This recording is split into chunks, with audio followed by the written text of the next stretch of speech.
네, 안녕하세요. 신난소리입니다.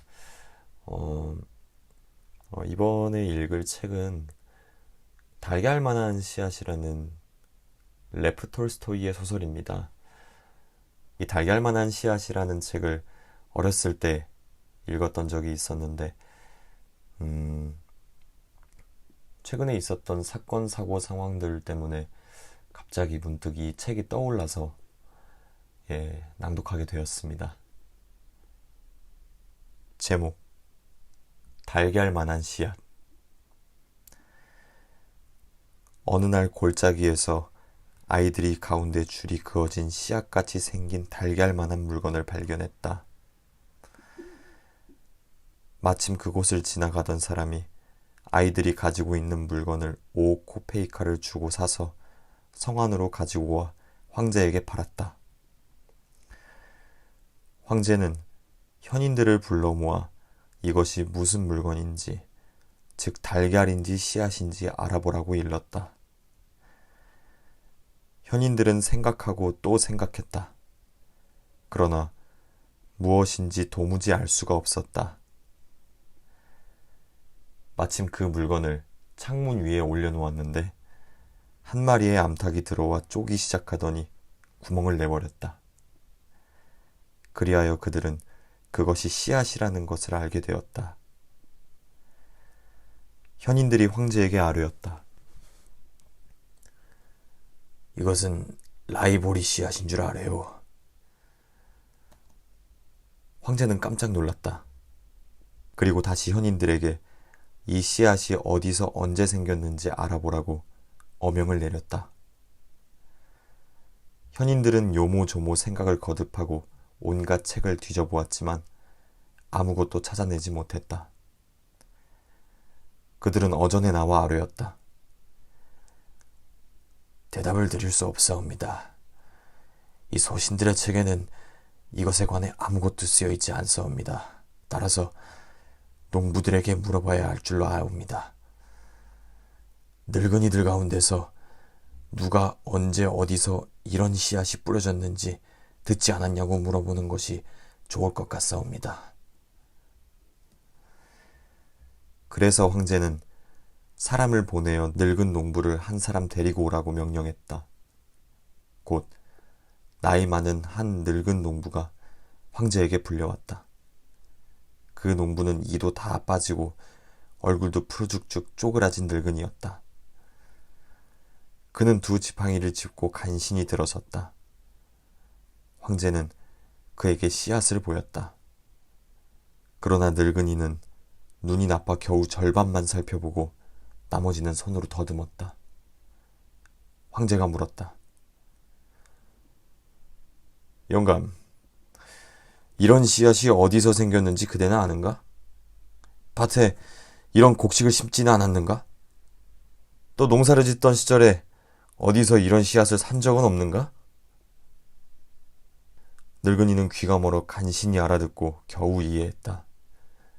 그리고는 가까스로 대답하기 시작했다. 네, 소희는 밭에다 이런 곡식을 심은 일도 없고 거두어 들인 일도 없고 산 일도 없사옵니다. 소인이 곡식을 샀던 시절에는 이런 씨앗은 모두 나달이 더 작았었죠. 지금도 그렇지만 말입니다. 소희는 아버지에게 한번 물어봐야겠습니다. 어쩌면 아버지는 어디서 이런 씨앗이 생겼는지 들었는지도 모르니까요. 황제는 이 영감의 아버지한테 사람을 보내어 데리고 오라고 명령했다. 늙은이의 아버지도 어전으로 나왔다. 이 늙은 노인은 지팡이를 하나 짚고 왔다. 늙은이에게는 아직 시력이 있었으므로 잘 알아보았다. 황제가 묻기 시작했다. 이런 씨앗이 어디서 생겼는지 그대는 알고 있는가? 그대 밭에 이런 곡식을 심은 적이 없는가? 그리고 그대가 농사를 짓던 시절에 이런 씨앗을 산 적이 없는가? 늙은이는 귀가 다소 멀긴 했지만 아들보다는 잘 알아들었다. 네, 소인은 밭에다 이런 씨앗을 뿌린 일도 없고 거두어 들인 일도 없사옵니다. 또 산 일도 없사옵고요. 왜냐면 소인의 젊은 시절에는 아직 돈이라는 게 없었기 때문이옵니다. 모든 사람들이 자기 곡식을 먹고 살았습니다. 그리고 모자랄 때는 서로 나눠 가졌사옵니다. 소인은 어디서 이런 씨앗이 생겼는지 모르옵니다. 소인네 시절의 씨앗은 요새 것보다 더 굵고 더 소출이 많긴 했사옵죠. 그러나 이런 것은 본 적이 없사옵니다. 이건 소인이 아버지한테서 들은 얘기옵니다만 아버지 시절에는 소인 시절에 비해 더 나은 곡식을 거두었는데 그 씨앗이 더 굵다고 했사옵니다. 소인의 아버지에게 하문하셔야 할 줄로 아뢰옵니다. 그래서 황제는 다시 이 늙은이의 아버지를 데리러 사람을 보냈다. 맨 처음 늙은이의 할아버지인 그 노인도 황제의 편전으로 나오게 되었다.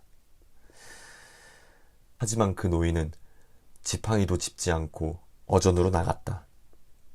가벼운 걸음걸이였다. 눈도 밝고 귀도 잘 들리며 말도 또렷했다. 황제는 이 노인에게 다시 그 씨앗을 보여주었다. 노인은 그것을 이리저리 뒤집어 보며 이렇게 저렇게 뜯어보았다. 소인은 오랫동안 이렇게 옛날 곡식을 보지 못해서. 노인은 씨앗을 물어뜯어서 잘근잘근 깨물었다. 이게 그것이옵니다. 어디 한번 말해보라. 어디서 이런 씨앗이 생겼는가? 그대는 혹시 이런 곡식을 밭에 심은 일이 없는가? 혹 그대 시절에 사람들한테서 산 일은 없는가? 그러자 노인이 말했다. 이런 곡식은 소인 시절에 어디서나 생산되고 있었사옵니다. 소인은 물론 많은 사람들이 이런 곡식을 평생 먹으며 살아왔사옵니다. 그러자 황제가 다시 물었다. 그럼 노인, 어디 말해보라. 그대는 어디서 이런 씨앗을 산 일이 있는가? 자신의 밭에 뿌린 일은 없었는가? 노인은 희죽 웃었다. 소인 쪽에는 곡식을 팔고 사고 그런 죄악을 궁리해낼 수 있는 사람이 한 사람도 없었습니다. 또 돈이라는 것도 몰랐사옵니다. 곡식은 누구에게나 얼마라도 있었죠. 소인은 이런 곡식을 직접 심기도 하고 거두어들이기도 하고 타작하기도 했습니다. 황제는 거듭 물었다. 어디 그럼 말해보라. 노인, 그대는 어디다 이런 곡식을 심었고 또 그대 밭은 어디에 있었는가? 노인은 말했다. 소인의 밭은 신의 땅에 없사옵죠. 쟁기질을 한 거기가 밭이었사옵니다. 땅은 자유였사옵니다. 제 땅이란 건 전혀 몰랐사옵니다. 제 것으로 불렸던 것은 오직 노동뿐이었습니다. 그럼 두 가지만 더 말해보라. 이 한 가지는 어째서 옛날에는 이런 씨앗이 생겼는데 지금은 생기지 않나 하는 것이고, 또 다른 한 가지는 그대의 손자는 두 자루의 지팡이를 짚고 다니고 또 그대의 아들도 한 자루의 지팡이를 짚고 왔는데 그대만이 그처럼 가뿐히 혼자 걷는가 하면 눈도 밝은 데다 이도 실하고 말도 또렷하고 이 상냥함은 어찌된 영문인가? 노인, 말해보라. 하문하신 두 가지 까닭이란 다름이 아니오라. 이 세상 사람들이 제품으로 살아가기를 그치고 남의 것을 넘보게 되었기 때문이옵니다. 옛날 사람들은 신의 뜻을 쫓아 살았사옵니다. 다만 제 것을 가질 뿐 남의 것을 탐내지 않았던 것이옵니다.